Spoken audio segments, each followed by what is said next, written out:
divide ourselves among 3 groups and develop focus on 5 solutions.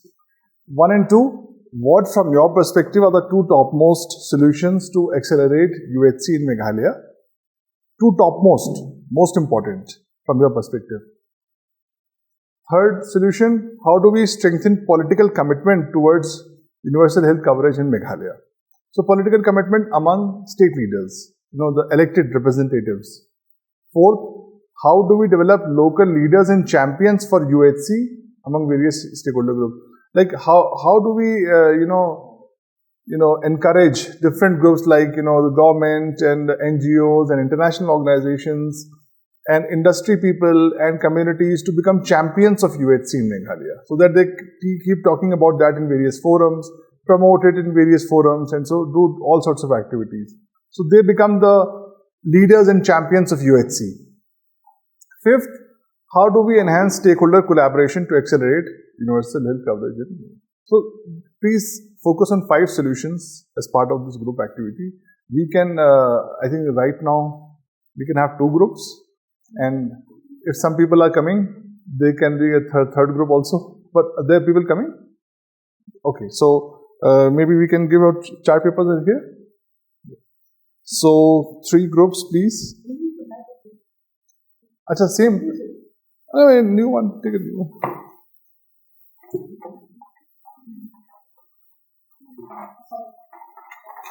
One group can be there and one here.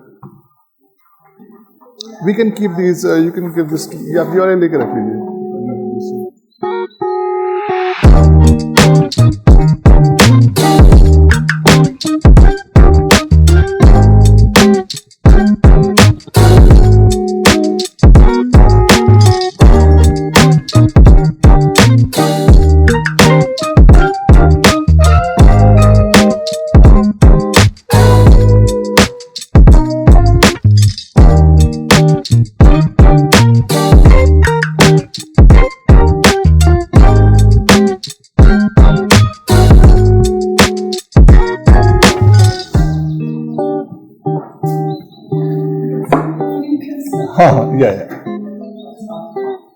Yeah, it's visible. It's visible. So, we start with the first solution 1 and 2. What are the 2 topmost solutions to accelerate universal health coverage in Meghalaya? First point is financial reforms. So, it refers to expanding of different funding sources, such as taxation, social health, insurance. Then pulling from crowdsourced funding. All this we mean to say like reduce the expenditure from out of pocket. Then second one, it is political leaders' involvement. It refers to the commitment of those political leaders from where they are representing their constituencies or communities in a way to empower them to own their own health, which is vital for universal health coverage again.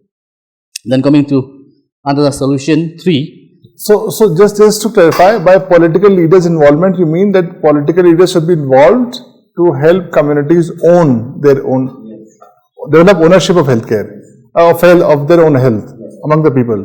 So political leaders should be involved to do that. Okay. Then solution number 3. How do we strengthen political commitment towards UHC in Meghalaya? First point here, ensuring their leadership at their committee level that translates into voting. Let me clarify more on that.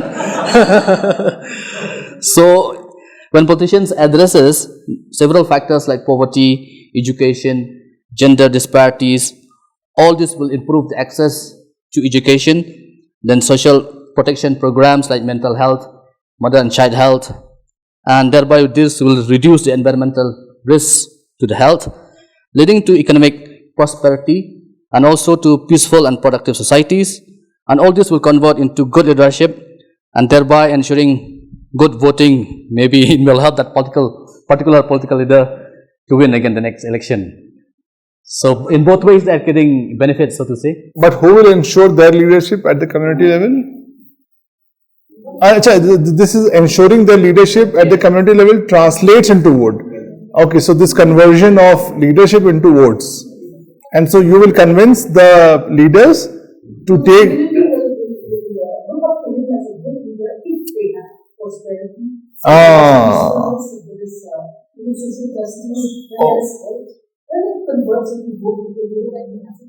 As a good leader. So the community engagement will be needed for this. To expect this from the leaders. And when he does that, like say, good things, I should say, obviously voting will be increased, no? Hopefully. Political leadership should know what is there at their communities, at their constituencies. So they should be addressing, if they have poverty, they address that, they address the lack of education, they address the lack of any social injustices, etc. When they start addressing all this, then it comes into line with universal health coverage. And when that universal health coverage, when the people start seeing economic gains and peaceful, prosperous societies, and we look at him as a good leader, and politicians will not do anything without gaining something. It's quite easy. So we're putting up votes for you. Help us in the UHC. Other way.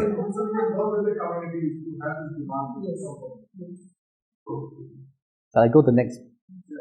Then coming to the solution, actually for 4 and 5 we have done together since they are quite related. So let me just read again first. How do we develop local leaders and champions for UHC among various stakeholder groups in Meghalaya? Fifth one, how do we enhance stakeholders' collaboration to accelerate UHC in Meghalaya? So we could see here first point number A, knowledge sharing amongst these stakeholders. It refers to the government, the communities, and even to us as health professionals, that we should share the knowledge about this UHC. What is this UHC all about? So after that, we have another point, empowerment and engagement of those stakeholders.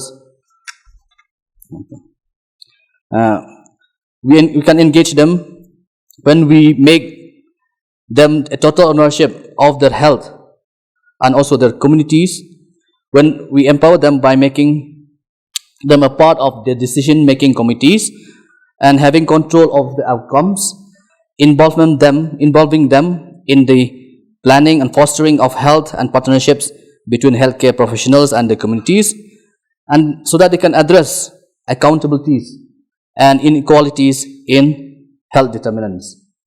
Then last but not the least, collaborative partnerships, etc. Here we refer to partnerships of these stakeholders, and then financial assistance from the international organizations, philanthropic foundations like NGOs, etc. to help strengthen the health systems and also to expand access to the quality healthcare. But how do, the question is more about how do we do that? How do we engage them? That's what we said, sir. We give them roles in the roles in the whole system. Roles in responsibility. A decision-making committee. Okay. We're giving them a huge role in saying that you can make healthcare professionals accountable. Okay. So in health determinants, but in health determinants, for that particular area. So we want to empower them in that way, making them part of that accountability. People like to point fingers, etc. They enjoy that. So I think we should give them that. We empower them with that, but they also have responsibilities in the sense that they have to push the UHC. So they push the UHC by having a lot of decision making in the facilities, and they are the ones who will be identifying what the challenges are, and then educating people about how health is so important, how is it so vital, and so they become champions for this UHC. But it comes down together, so with how do we enhance the stakeholder collaboration to accelerate it? Again, financial assistance from different things. So that stakeholder has to understand that the onus is not on him or the government, that they should provide the finance for it. We have to look out, open up and see where else can we pick up finance who can push the UHC. So he was talking about Can we also have a circular sort of thing that these stakeholders, they are doing different responsibilities, like accountability, they also share their knowledge again with others. Yes. So that this awareness and also develops. So this becomes a cyclical process. Exactly. They get involved and they also share knowledge with others also. So you achieve both the things at the same time. I think that's a great approach here. Thank you. Any other comments? Thank you so Any much. other comments? Great. Thank you so much.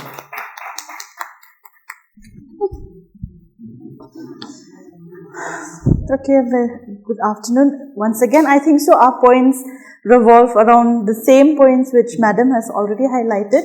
So, we wrote one extra.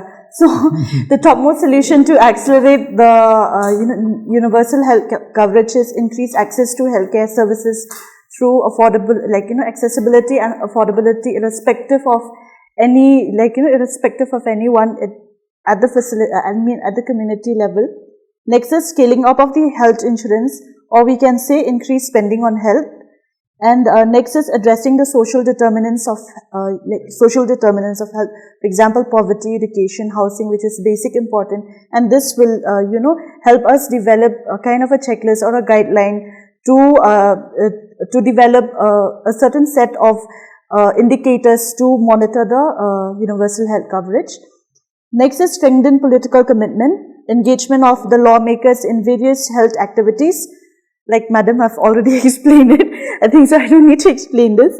To empower political influencers. What happened is, these politicians, they have different political leaders at the village, at their different constituencies. So these people will act as influencers, empowering them the importance of universal health coverage through these political influencers.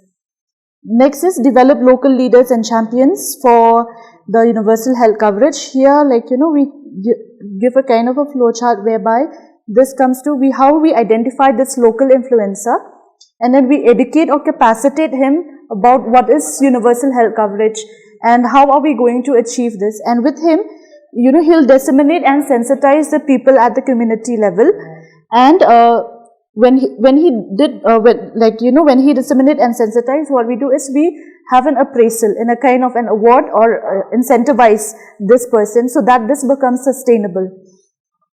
And the last point is enhance stakeholder collaboration. Here what we came up is a situational analysis to know where we are, and then we find the gap and we do the gap assessment and set up of the objectives based on those gap assessment which we find out. And then we set the objectives of those gaps, and then we develop a strategic, gap closure, strategic plan for the gap closure, and we monitor the outcome. And what the last point here is what we call as the PDCA model, that is plan, do, check and act. So when this is done, again we redo, the cycle will keep coming so that there will be a sustainable a sustainability in achieving the universal health coverage. But this is more of a generic sort of approach. This can be applied to different things. So how is this particular to this particular problem, of UHC stakeholder collaboration? Yes, that's definitely because of, we have a situational analysis so that we understand what is the, the what present is the current situation. status of current status, status collaboration. Yes. And then gap assessment? Yeah, the situation. Once we have the situational analysis, we see where the gaps are. So gap in order assessment from what perspective? I think so, at the topmost we have to have the indicators for the universal. So based on this, we will have different situation and analysis of the different situation. So then only we'll be able to set up the goals and the objectives of those, as a state, where are we heading? It's only through when we set the goals and objectives.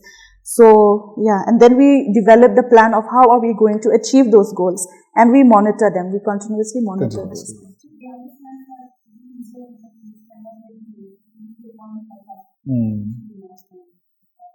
Right. I think this objective is a great idea because they should also know what we are supposed to achieve through this collaboration. This collaboration should have a purpose. And so what is that purpose? And Great. Any questions, comments? Clapping only. Good afternoon, everyone. So, I think most of the points will be repetitive because of the overlapping nature of the questions. So, the two top solutions to accelerate the UHC we have come up, think that it could be rigorous community involvement. And then the second one would be government commitment, which I think all the groups have talked about, especially dealing with the health budgeting of the health. Then how to...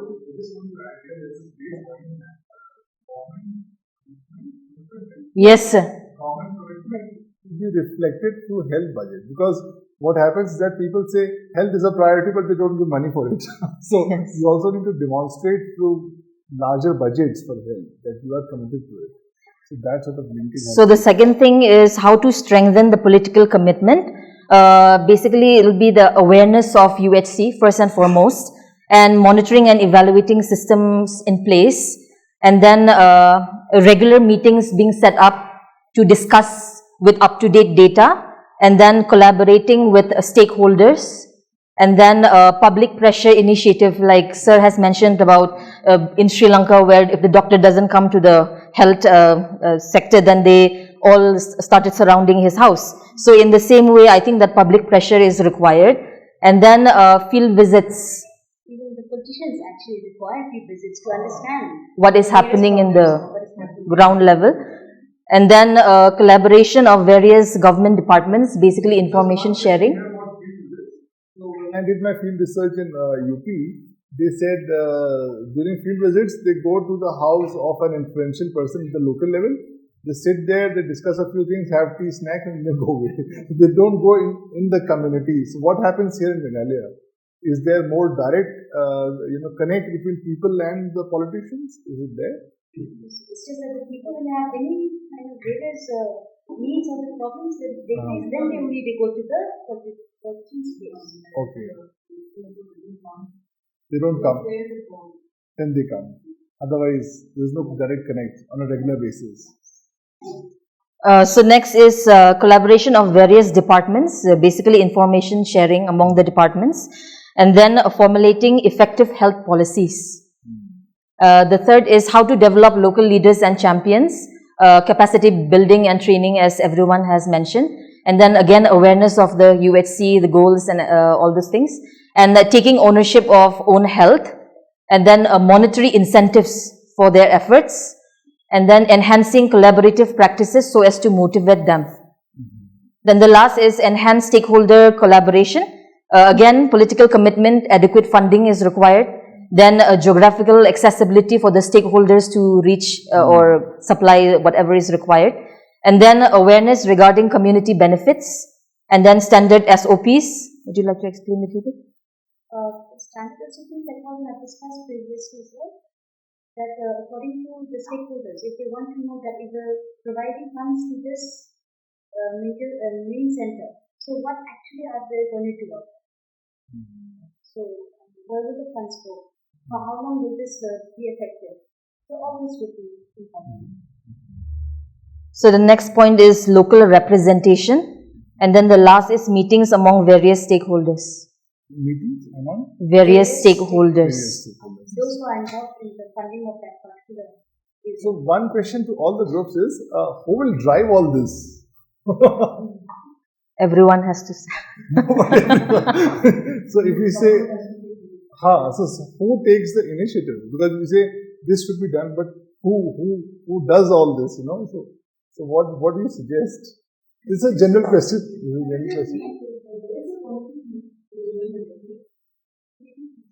Quality team. At the where? There is one already. There is one. Okay.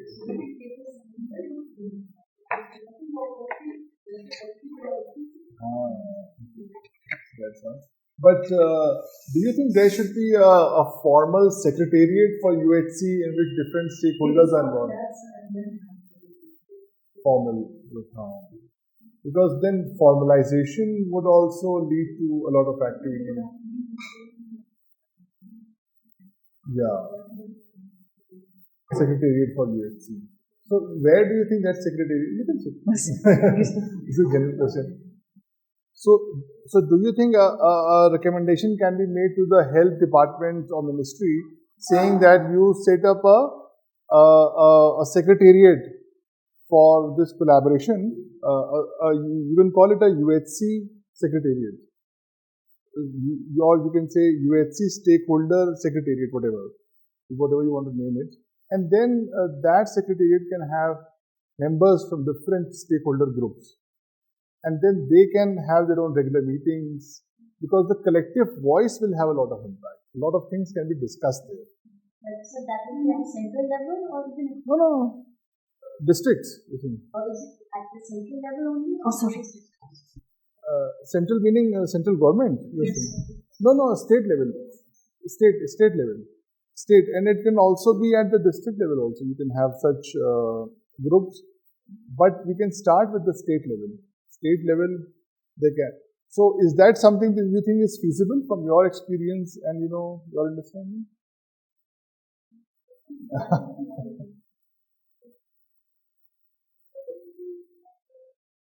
Okay.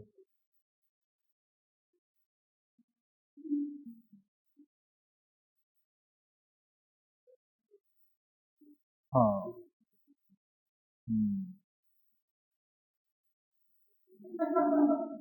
So right now, I think the UHC thing is happening through multiple offices, right? There is an NHM, there is a MHIS, there is other organizations. But is there a central person who leads? Yeah, one group or at least one person who drives the whole thing.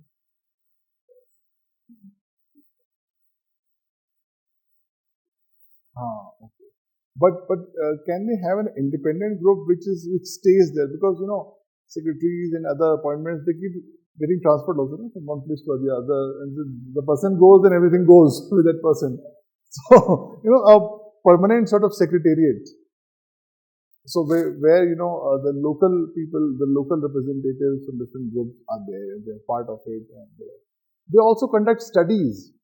They don't just so they conduct studies, they commission studies, they also get funding, let's say, from different like at the center, there are the Ministry of Health and Family Welfare is divided into two parts: the Department of Health and Family Welfare and Department of Health Research. So Department of Health Research manages all the ICMR institutions and some other things also. So you have this sort of bifurcation at the central level also. So similarly, here you can have a Department of Health and Family Welfare which does the operational part, and at the center, ICMR does the research, and they get a certain stream of funding. So they do research, surveys, they develop SOPs. So ICMR develops a lot of guidelines, management for COVID management. How do you manage COVID? That is the work of ICMR.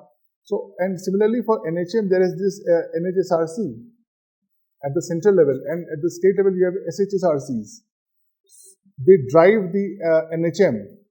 So for UHC also you can have something like that. You have a central agency, then you have a state agency which drives UHC, because we can say this should be done, but who does it? That's the question. So can we say, can I write an email to the health secretary and say everybody here agrees on this issue?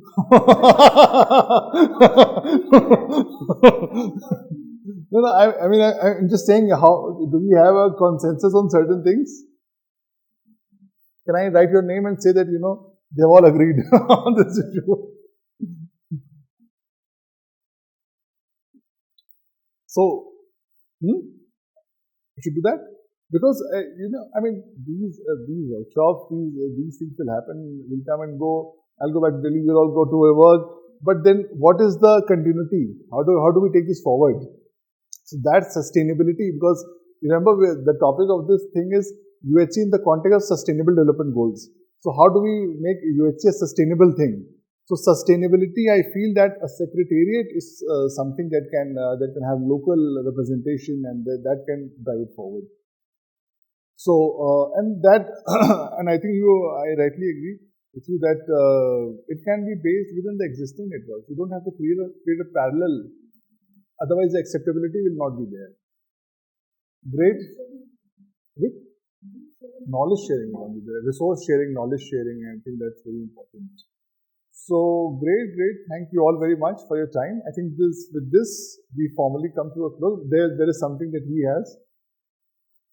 That's a feedback on this. Your feedback on this workshop. That's a formal thing.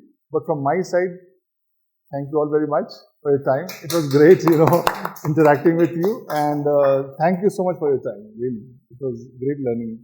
And I'm going to develop a sort of, a report on this, and I'll email it to you all. Whoever wants to comment on it, it would be great, because we have spent 2 days.